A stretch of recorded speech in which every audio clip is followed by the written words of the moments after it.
Hey guys, how's it going? My name is Adam. How to fix iPhone not charging when plugged in. So make sure that your iOS is fully updated to the latest version. Now what I'm going to do, I'm going to open up my browser at the bottom right corner, and here it says remove any debris from the charging port on the bottom of your device, and then restart your iPhone or iPod Touch. Try a different USB cable or charger, because most likely your charger is messed up, or the switch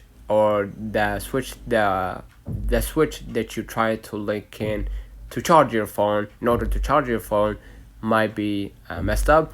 Make sure that you have the latest version of iOS. That's important. And then contact Apple support to set up a service for that problem. All right, so restart your iPhone or iPod by going back to your screen. Go ahead to the settings, and again go ahead to general, scroll a little bit down, click transfer or reset iPhone, and then click reset right here, and basically reset the home screen layout. And then you're gonna be able to follow along the on-screen instructions.